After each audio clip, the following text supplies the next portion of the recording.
Hello, and welcome to Monumental, where we sit down with entrepreneurs, leaders, visionaries, and big thinkers making monumental change. Here's your host, Evan Holiday.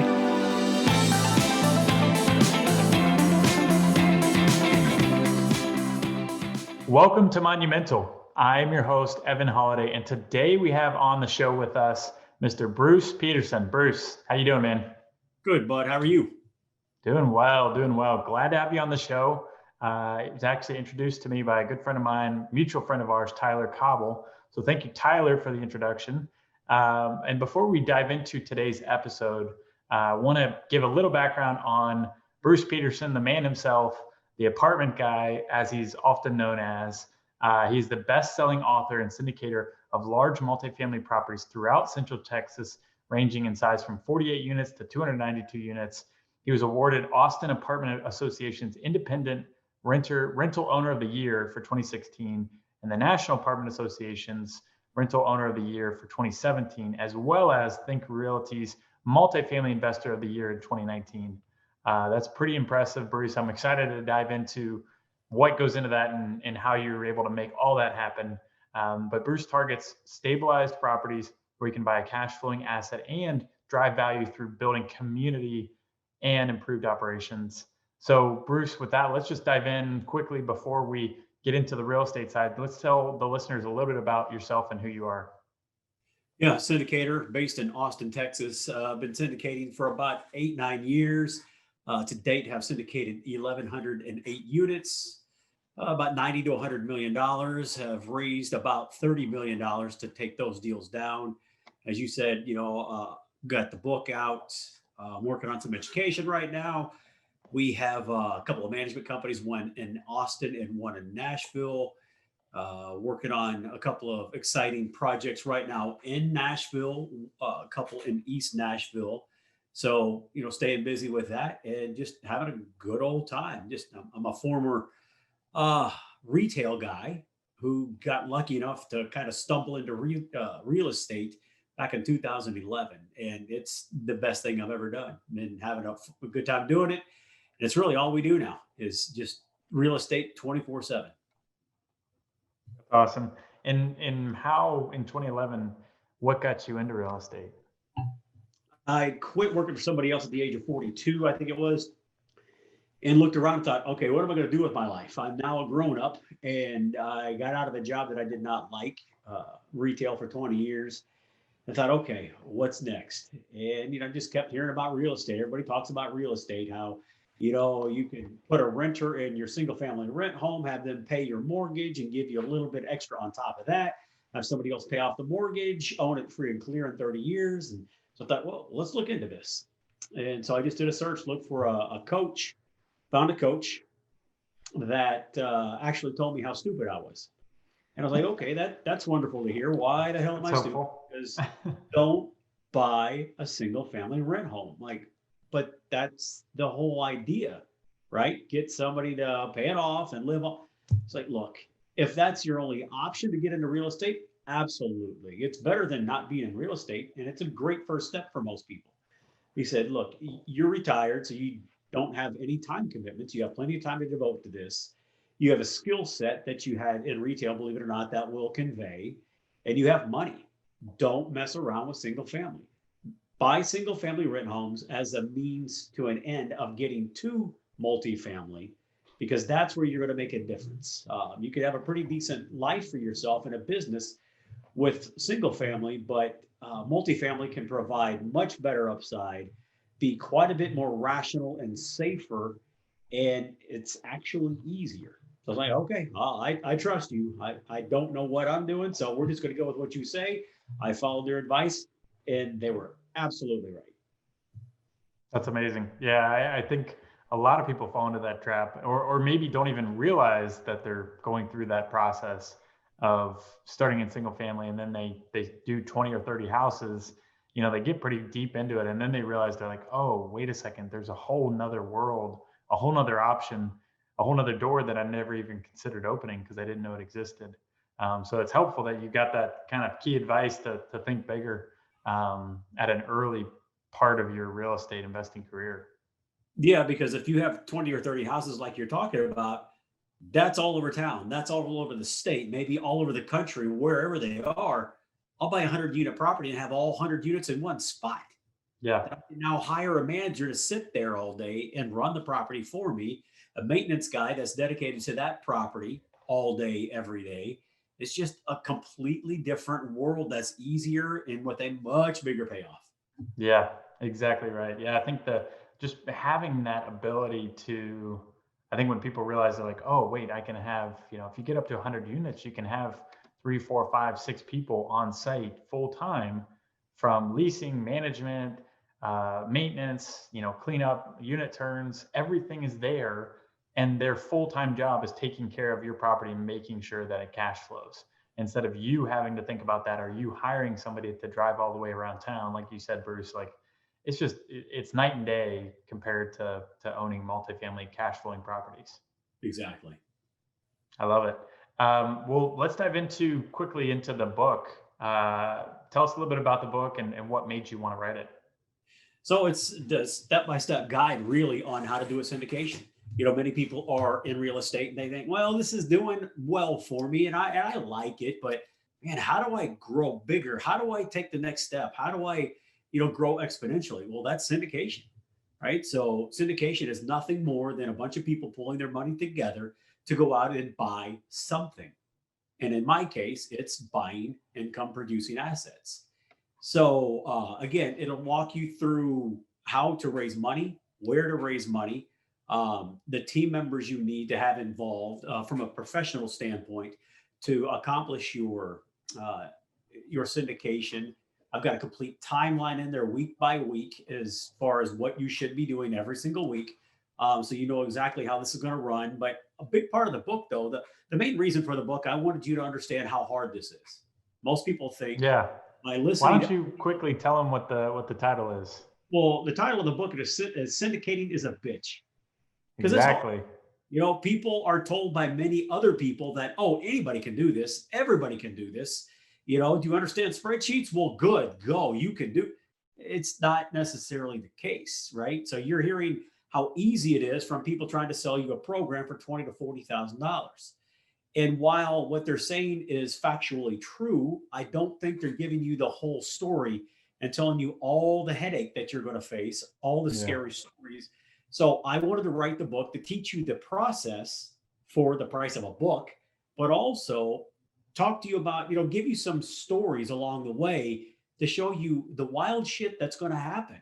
You're going to have the government take $5 million of your money, maybe, and not tell you about it. And you got to figure it out and tell your investors that happened and you don't know where their money is.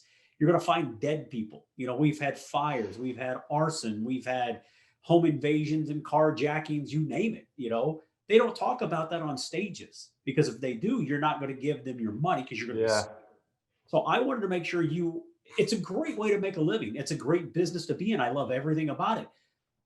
But it's a lot of work, a lot of stress, and there's liability that most people just don't understand. So that was it. I wanted to pull the curtain back to make sure that as you go down this path, you understand what it is you're getting yourself into. Yeah. Yeah. I think that's important too. I think it's of course it's eye popping. It's a catchy title, but it is important to just remember that like, hey, yes, anybody can do it. It's just a matter of, are you willing to put up with the BS, the random stuff that comes up with the job and also be able to persevere. Because I think, when you're creating massive value in the world, like being able to buy and create large amounts of cash flow from these multifamily investment properties, you have to go through, large obstacles. It's not a walk in the park by any means, but if you are willing to be if you're willing to be able to commit to that and push through all those obstacles and be able to see yourself across the finish line, then it's a lot of fun and you can have a lot of success with it, like you said, Bruce. But yes, it is definitely, it's not for the faint of heart. You have to be really committed to this. Yep. And again, I just don't think many, you said anybody can do it. Yeah. Okay. In theory, yes. Classroom, theoretical learning. of course, anybody can do this, but I really feel most people shouldn't do it because they don't have the personality for it. They don't have the intestinal fortitude.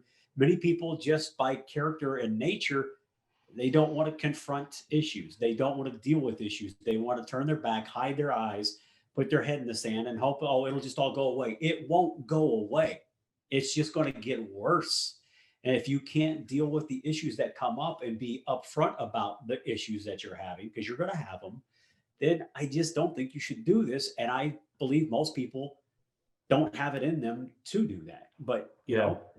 In theory, I think everybody can, but in a practical sense, I don't think many people, nearly as many people as try it, should. So what in your eyes, and from having coached others and mentored others, and also being in this world for a couple of years, for quite a few years, what have you seen has separated those that have been, massively successful and have reached their targets, have exceeded their targets, versus those that are complacent or don't really go very far? So there's a few things. It's the people that are afraid to take a step. They're not going to succeed because if they finally do gather the muster, basically, to go forward with their first deal, it's just still not who they are. They were able to make that first jump, but then they can't keep making that jump and keep pushing through all the trials and tribulations. It's that, and it's people that aren't communicators, good communicators. If you're not a good communicator, I mean, that goes to everything. That's being a leader in any form. In any business, on the football field, baseball, not everything is about leadership when you are running something.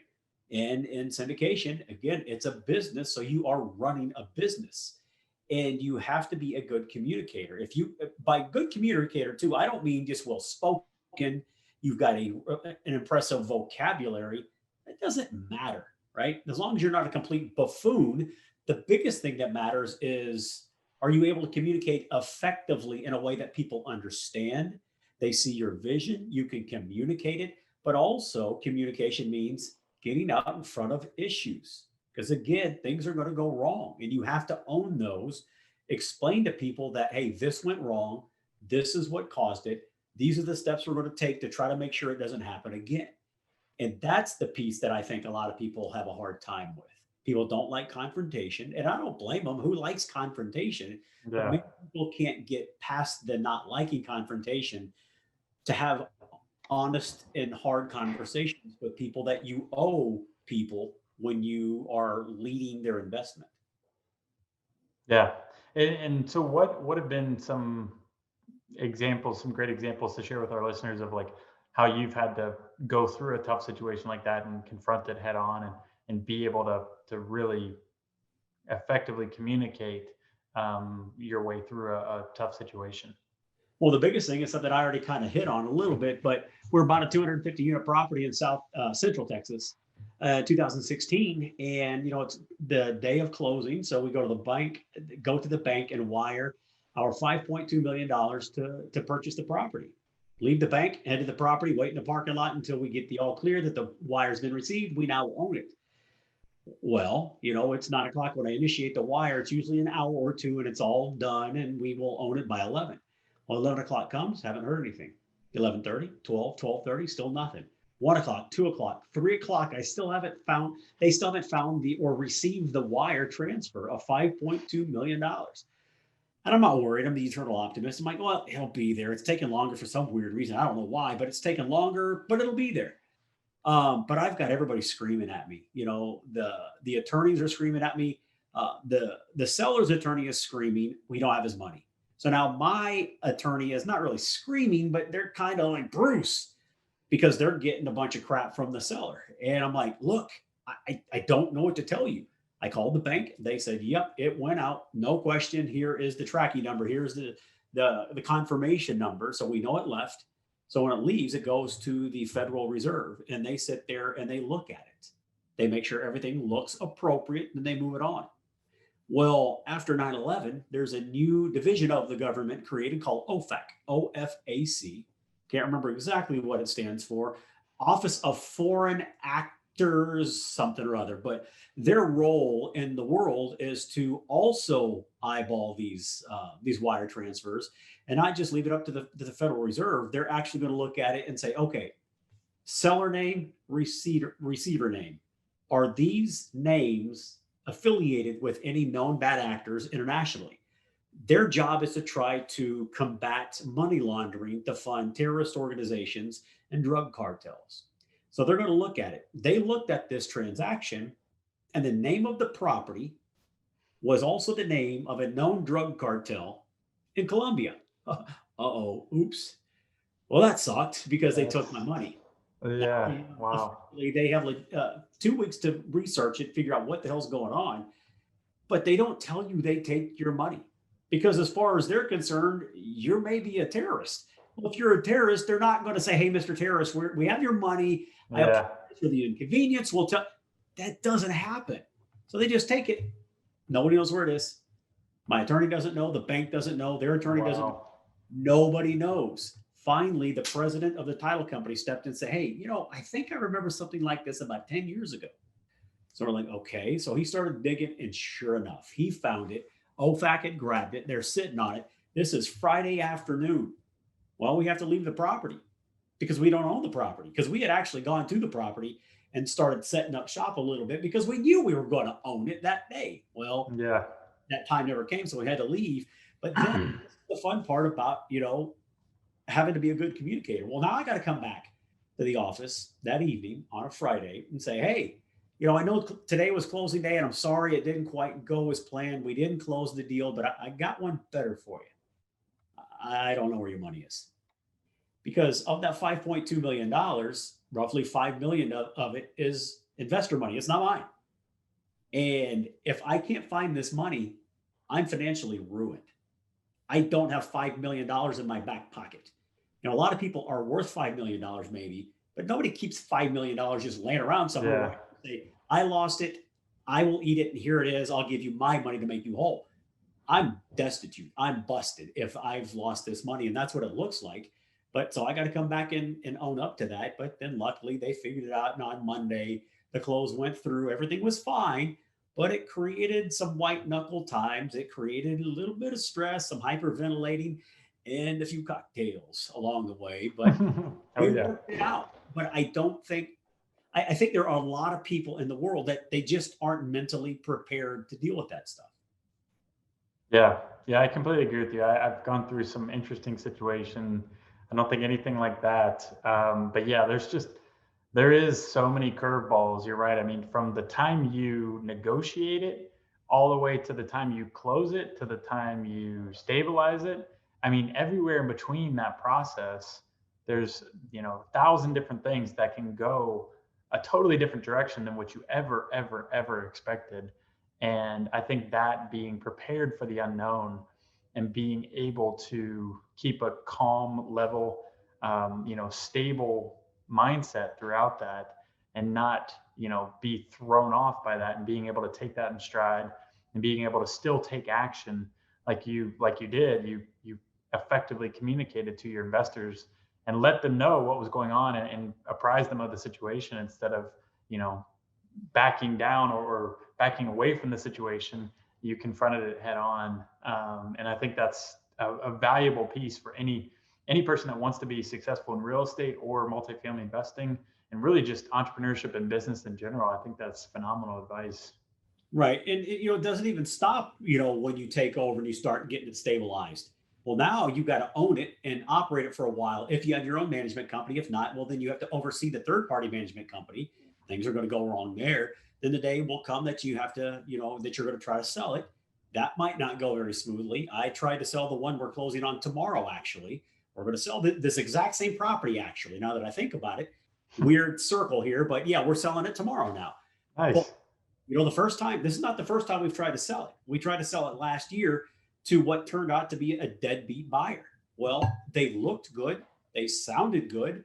They seemed to have all the financial wherewithal to pull off this transaction, but they flaked out on us. So it didn't close. I've got to put up with the headache of dealing with the jackass of a buyer. And then I got to sue them to get the earnest money that they just lost. Hmm. That's another thing people don't understand. If you don't do this right and at the right time along the way when you're purchasing something, you have earnest money. And if you don't protect it properly, you could lose it all. Well, they didn't protect it properly. They lost $250,000 to me. They owed me $250,000 in earnest money because they missed all their deadlines. They didn't pull out of the contract when they could legally and still get their money back. So I said, hey, give me my money. It's at the title company. The title company won't release it to me until both parties sign off. Well, they refused to sign off, saying, they were claiming force majeure. So they were saying this coronavirus thing was unforeseen. And so we shouldn't have to honor the contract. Like, bullshit. You have to honor that contract. There's nothing in there covering this. You're a sophisticated business person. You took a risk and you lost, brother. And I'm sorry you lost, but give me my 250. So we had to sue them. It drug on for like 3 months, 2 or 3 months. We finally got it. But now that guy is out $250,000. Who's ready for that? Who's prepared for that? Now, he should have been smarter and not lost his 250, but Right. that kind of stuff can happen to syndicators. It is not for the faint of heart in any way. Yeah, that's exactly right. And something I want to shift gears a little bit. You mentioned um, not only buying cash flowing assets, but also driving value through community and improved operations. What does that look like for you as far as building and driving that the community aspect of it?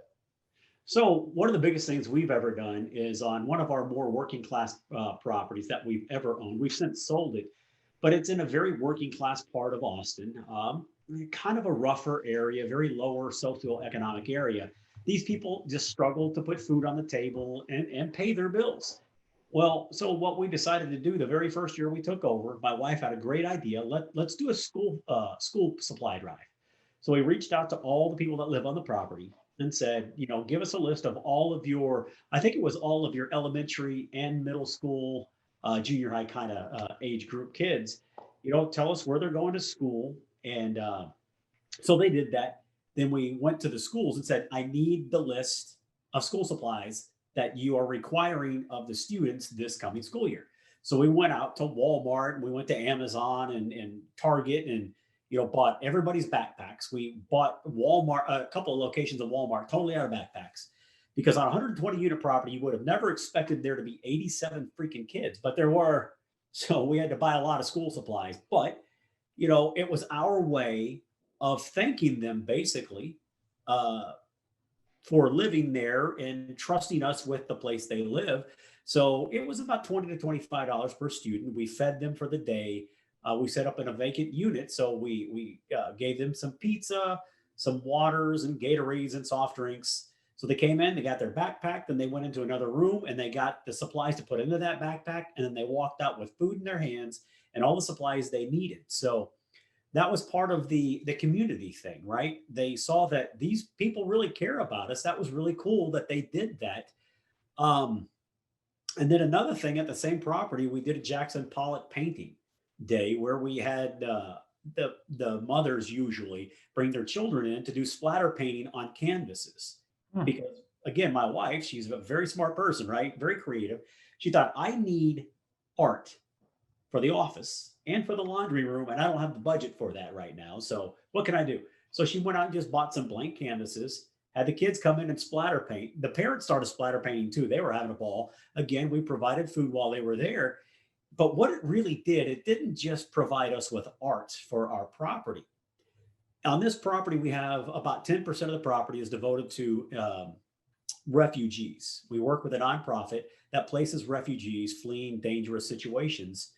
And so when they come to our property, they don't speak the language, they don't speak English, they don't speak Spanish, and they have a hard time assimilating. So the children are kind of picked on, they're kind of bullied sometimes because they're different, right? So after this event was held, they got to meet each other and they started having fun splatter painting with each other. The next school day, which was probably, I think that was on a Saturday. So that Monday, a few of them started walking to school together.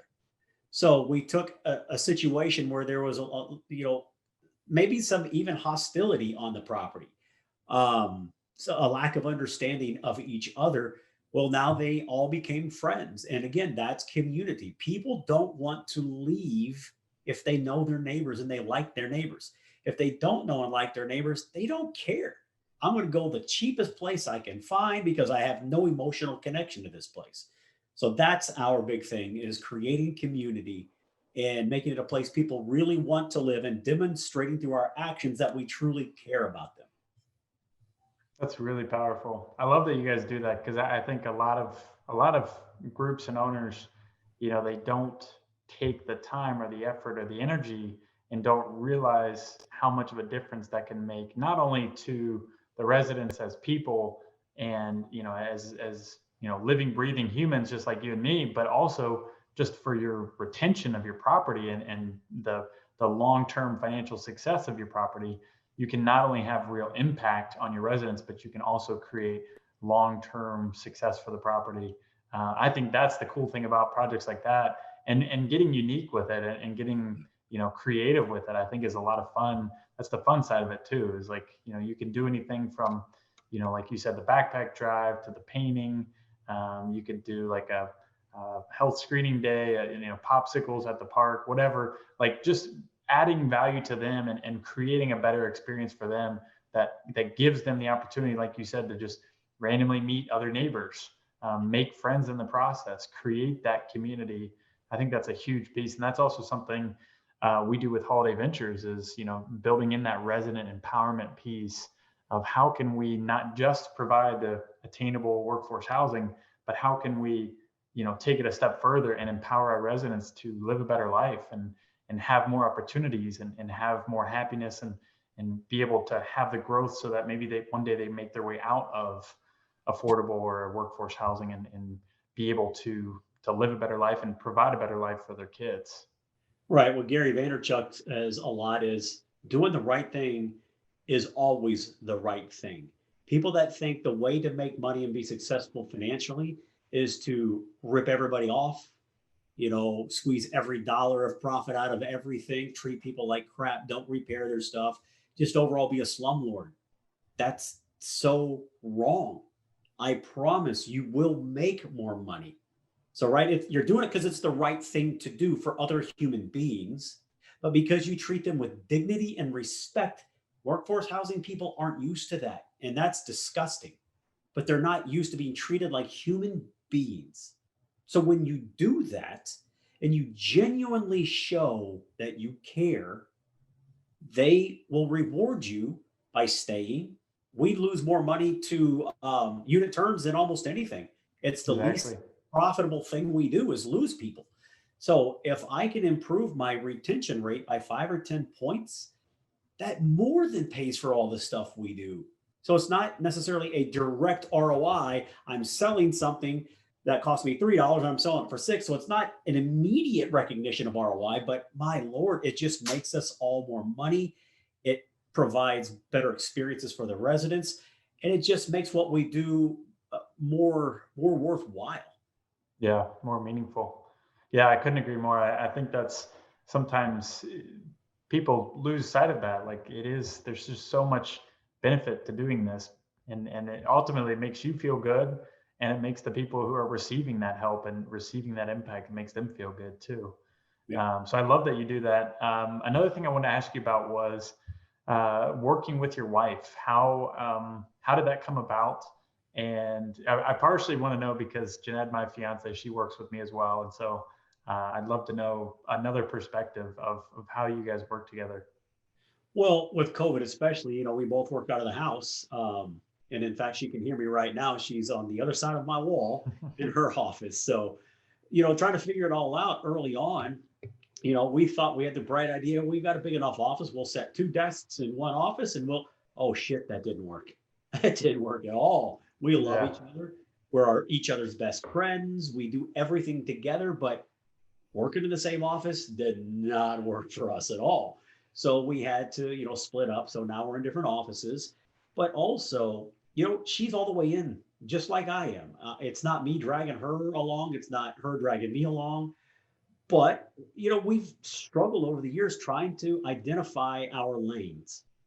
because we think, okay, this is your role, this is my role. Well, but then we think, well, no, maybe I'm better at that than you are at this. And so it's just a matter of trying to figure out what each person's strengths are, but then trying our best. We both step over the line every once in a while, but trying to stay within our respective lanes. It just makes things work easier and smoother. Like, she's a CPA, right? So she is our CFO. She handles and oversees all the bookkeeping with all the property managers and our bookkeeping department, but she oversees all that. So I might get a bill, an invoice sent to me accidentally, but I will not pay it. I will not pay it because I know if Yeah. I do, I'm going to throw a wrench into her system. Well, now, wait a minute. I thought I had to pay. Well, I didn't pay. Well, who paid? Oh, Bruce, damn it. Quit paying bills. So, we just try to stay out of each other's ways, but also know what the other one's up to and support each other. Yeah. Yeah. I love that. Yeah. I think that's honestly something we went through too, is like we didn't, when we first started working together, which is about a year and a half ago, we weren't clear in our expectations of the other person and also our roles. And so I think sometimes if you're not clear up front, it ends up biting you on the back end, because you end up butting heads for whatever reason of, well, I thought I was handling this. No, I thought you were handling this. And, And then I nobody think, handles it. yeah, exactly. And then somebody ends up, accidentally dropping the ball. And so I think, it goes without saying, or maybe it does go with saying, that you should, just like you would in hiring anybody else, or finding a joint venture partner, outside of your marriage. It's the same thing. It's, you have to be clear with your expectations, and what each person is directly responsible for. That way each person can be held accountable and not get in each other's lanes and get your wires crossed. Exactly. Well, I love that. I love that, we can share that with our listeners, because I know, we've honestly gotten that quite a bit of, how do you guys work together?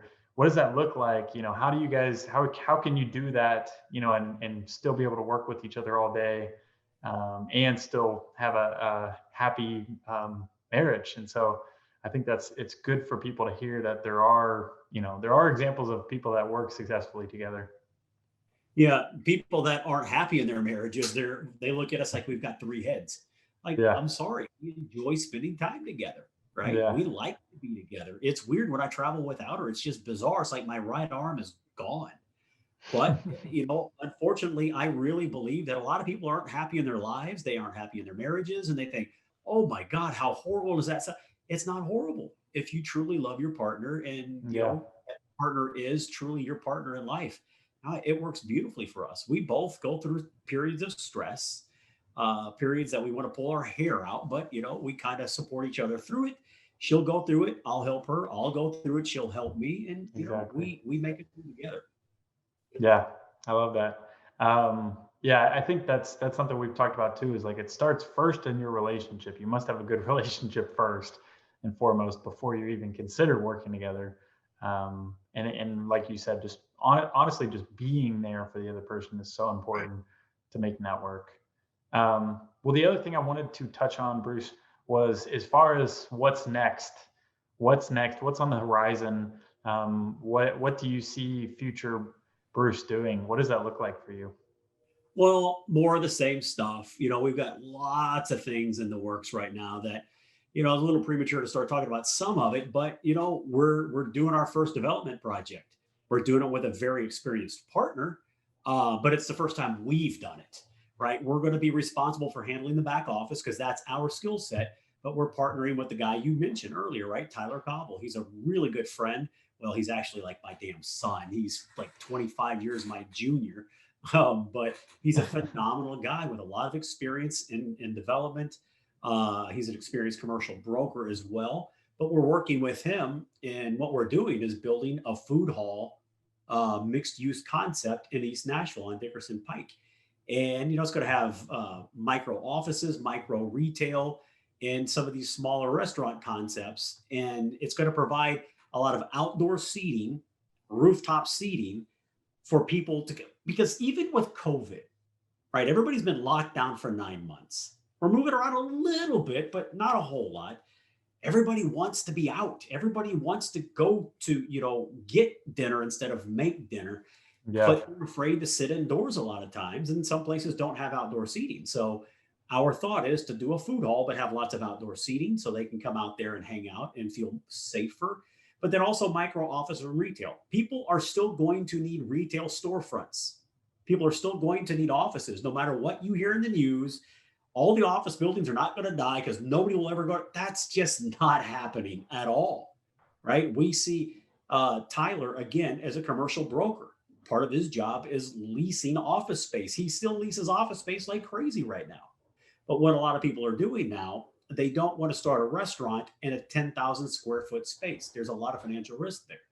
We're going to provide them an 800 square foot space where they can test the waters a lot less expensively, even than buying a food truck. You buy a food truck that could easily run you $30,000 to $60,000. This is just going to be a monthly lease.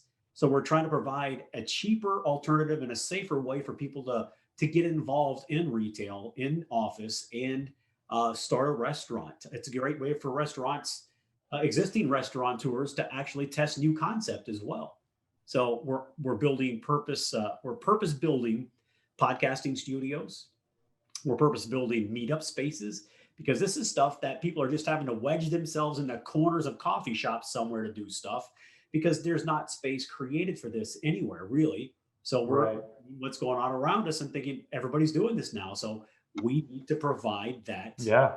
as something to do at this project. So you have a place where people can have a meetup that doesn't cost them, $15 million to reserve it for the night. And, they'll show up with 10 to 50 people. Well, if I can get 10 to 50 people to show up at this place, what is that going to do for the restaurants? That's going to provide traffic, right? So we're just trying to reimagine office, retail, restaurants, and just all of this. So Yeah. super excited about the project. And yeah, that's the biggest thing we're working on right now. That's really exciting. I love that you're reimagining and reinventing, the way we look at open space and going forward. Because I think you're exactly right. I think retail is not going away. Outdoor eating and dining in general, unique experiences like that are definitely not going away. If anything, they're getting more attractive for people who want to look for unique spaces like that and unique experiences. Yeah, and we're also, going to be working with some local people in the country music business. I know I've got a really good friend that's the manager of a lot of the major country music names in the world, and he's offered to work with us as far as creating the recording booths for podcasts. Because maybe an aspiring singer songwriter wants to come in and lay down a few tracks, and he doesn't really have anything built out at the house. He needs a place to, you know, we hope to provide something like that for that person too. And hopefully, I think we're going to be able to do it for free. Where else can they go do that? They can spend a lot of money to set it up in their Yeah. house or their apartment, or go pay a recording studio a ton of money. But if we can create something with the help of my buddy, putting us in touch with a Grammy Award winning sound engineer to help us design these properly, again, we're just trying to differentiate but drive traffic to this place for the people that lease the spaces from us. Yeah, that's amazing. Well, I love everything you got going on, Bruce. I love your energy and what you're able to share with others is phenomenal. Kind of the no BS approach to it, and I love that, and always thinking creatively and taking problems head on. So I appreciate you for being on the show, Bruce. Before we end, I want to wrap up with our monumental questions. Okay. What does success mean to you? Success means to me, it's freedom, it's options, it's choice. It's not necessarily a dollar figure. It's nothing, materialistic. But what it is, the more successful you become, the more options you have. And by options, I don't just mean, you get to go to stay at a 5-star hotel instead of a 3-star hotel. I mean, yes, that's part of it. And that's nice and fun, but also the option to help more people. The more money I make, the more people I can help. A lot of people, kind of look at me weird when I talk about income. Now, I don't go into my income, but when you talk about making money, what's wrong with making $1 million a year? Some people are turned off by that. Well, how the hell is that offensive to you? Why? Oh, money's the root of all evil. No, it's not. people are the root of their own evil. If they're evil, money's going to make them more evil. If they are good people, it's going to make them, a better version of that good person. So I think success, which a lot of times turns into money, right? The money helps you help more people. And, the school supply drive. Why do I have to limit it to one apartment complex? Why can't I help the city or the whole neighborhood, even if I don't own the place they live? If I make $1 million, if I make $10 million a year, I can do that kind of stuff, right? It doesn't Yeah. evil. It just gives you lots more options. Yeah, I love that. Yeah, that's really honestly my mantra as well is like, I want to make a ton of money so that I can have impact with that money and be able to help causes that I really believe in with that money.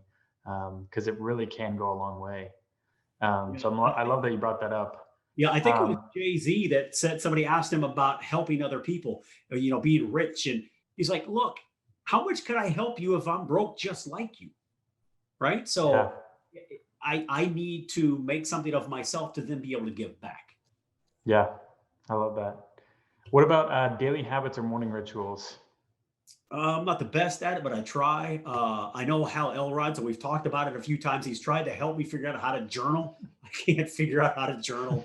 It's just a bunch of bullet points and it's so sterile. And so I've tried that. It doesn't work for me. I've tried meditation. That I can't get into that either. But so what I do is I try to wake up by 5:30, at the latest 6 o'clock every morning. I'll try to read 10 to 20 pages every single day. Then after that, I'll get up and exercise. And for me, exercise is very low impact. I'm really just going to go walk, 2 to 4 miles in my neighborhood, but get that in, get ready for my day, and then kind of settle into my day, usually about 9, 10 o'clock in the morning. And now I can get to work. But I try to, have that routine as modest as it might be to get myself set for the morning to make sure that I go into it with a clear mind. Yeah, I love that. What about favorite book or book you are currently reading? Well, I just finished Green Lights by Matthew McConaughey, his brand new book. And yeah, it's a little different than what I usually read. I usually read personal development and business. And it really wasn't either one of those. It could be seen as personal development, but it's basically a memoir. It's his story. He's such a fascinating human being that was a really, really cool, interesting, and good book. That's great. Yeah. Yeah, I saw he just launched that. I haven't read it yet though. Really good. What about, so in closing, where can our monumental listeners follow you, reach out to you, or get in touch with you? Well, apartment guy, APT guy, Instagram, LinkedIn. You can go to the website, apt-guy.com, and you can see some of the projects we've worked on, maybe any of the current projects we are working on. There's information there about the book if you're interested in looking into that. Um, that's probably the best way. We talked a little bit about the project that we're working on in East Nashville right now, and I don't have this one committed to memory, so forgive me, but here we go. Investwithhamilton.com. If you'll go there, you can see the deal that we're putting together. Maybe it's of interest to you. It's a 506C offering for those of you that know what that means. So, I'm free to talk about it. So if you'd like to see what we're up to, maybe we have a few spots left by the time this airs. Check that out there too. Yeah, I love it. Guys, take Bruce up on this. He brings massive, massive value through his book, Syndication is a Bitch, apt-guy.com or investwithhamilton.com. He's just bringing amazing value. And I love the work you're doing, Bruce. I appreciate you coming on the show. And guys, if you enjoyed today's episode with Bruce, please share on social media. Let us know you're listening. Tag Bruce, myself, share it with a friend, text it to them. Let them know you're listening. And guys, with that, have a monumental day.